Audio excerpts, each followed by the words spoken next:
नमस्कार और स्वागत है द डीप डाइव में।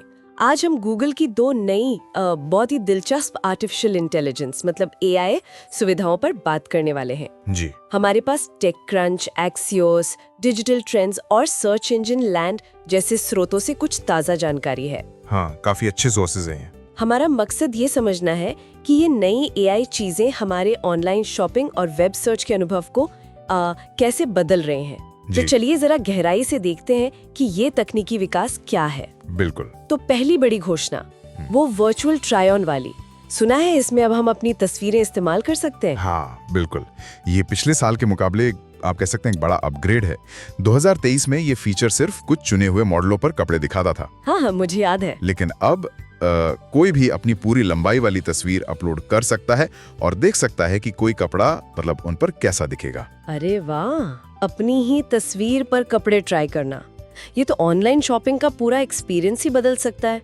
ये काम कैसे करता है, मतलब यूजर को क्या करना होता है?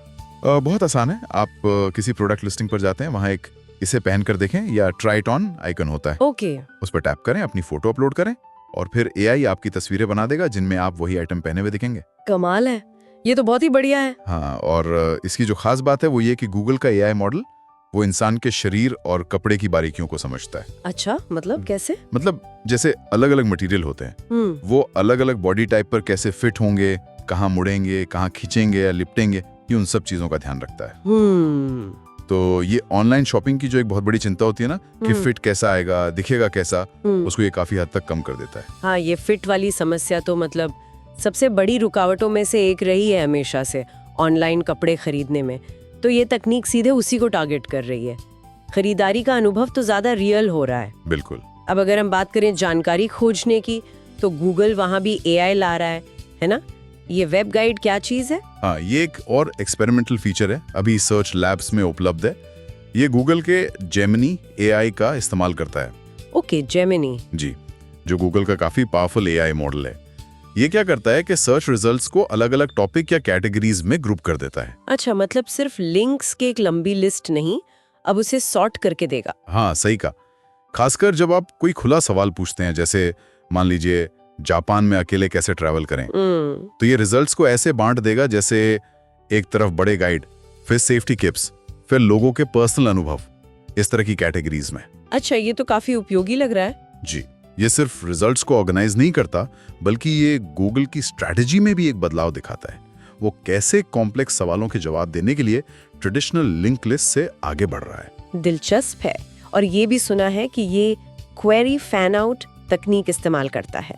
इसका क्या मतलब हुआ? हाँ, क्वेरी फैन आउट का मतलब है कि जब आप एक सवाल पूछते हैं तो वो बैकग्राउंड में उससे मिलती जुलती कई और सर्च क्वेरीज चलाता है। ओह, ताकि वो अलग अलग एंगल से जानकारी इकट्ठा करके आपको सबसे ज्यादा काम की और पूरी जानकारी एक साथ दे सके।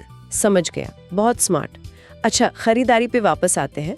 क्या शॉपिंग से जुड़े और भी कोई अपडेट्स हैं? हाँ, कुछ और चीजें भी हैं। एक तो प्राइस ट्रैकिंग सिस्टम को बेहतर किया गया है।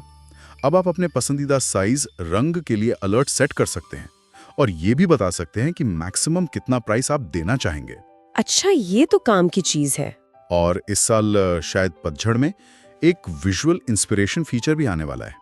उसमें आप बस डिस्क्राइब करेंगे कि आपको किस तरह का आइटम चाहिए और एआई आपको स्टाइल सुझाव देगा। वाओ, मतलब मैं बोलूंगा और वो स्टाइल बना देगा। हाँ, और साथ में खरीदने लायक प्रोडक्ट्स के लिंक्स भी देगा। ये सब गूगल के शॉपिंग ग्राफ पर चलता है, जिसमें सुना है 50 अरब से ज्यादा प्रोडक्ट्स लिस्टेड हैं। 50 अरब, बाप रे। जी, और वो लगातार अपडेट होता रहता है। तो कुल मिला के देखें तो गूगल एआई का इस्तेमाल करके हमारे ऑनलाइन इंटरैक्शन को ज़्यादा पर्सनल, ज़्यादा ऑर्गेनाइज्ड बनाने की कोशिश कर रहा है। चाहे वो वर्चुअल ट्राई ऑन हो या सर्च रिजल्ट्स को बेहतर बनाना हो, ये टूल्स हमारी डिजिटल जिंदगी को आसान बनाने का वादा तो करते हैं। बिल्कुल।